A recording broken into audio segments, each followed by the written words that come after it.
Noong nakaraang Sabado, nagtapos ang 3 araw na engrandeng selebrasyon ng tinaguriang Philippines Grand Festival of Champions na Aliwan Fiesta. At kasabay nito, nakilala na rin natin ang bagong reyna ng Aliwan na si Mia Lorene Tamayo na pambato ng Pasigarbo sa Sugbo Festival. Ang kanyang winning moment, balikan sa Showbiz Report na ito. Mia Lorene Tamayo of Pasigarbo sa Sugbo Festival of Cebu Province! Wow!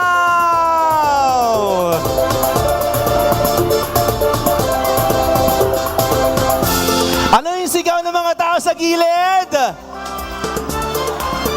Congratulations again, Mia Lorene Tamayo of Pasigarbo sa Sugbo Festival of Cebu Province. Ikaw ang ating Reyna ng Aliwan 2024!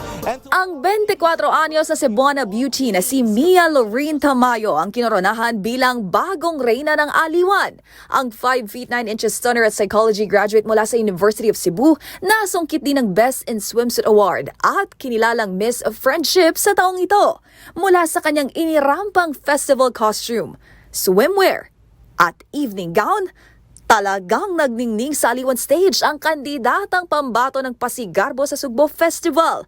Heto nga at balikan naman natin ang kanyang winning answer sa tanong na ano ang mga nakamit mo sa buhay na tunay mong ipinagmamalaki.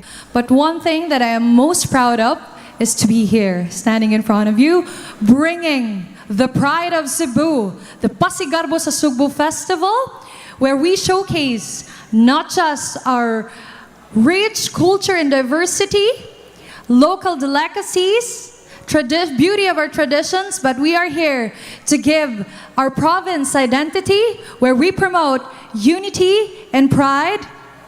Thank you.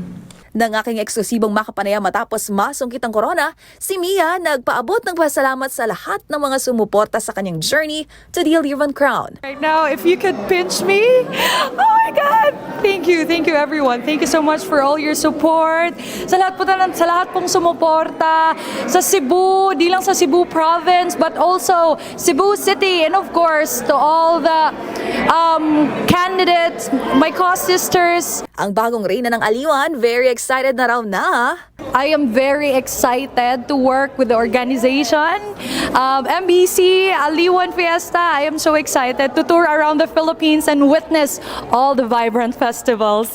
Samantala, sina Nicole Grencio, pambato ng Sunduan Festival ng Parañaque City, Miss Lakbayo Festival Michelle Angela Ocol ng Manila, at Moriel Bogart ng Sinulog Festival Cebu City ang itinanghal bilang Reyna ng Aliwan 2024 second runners-up.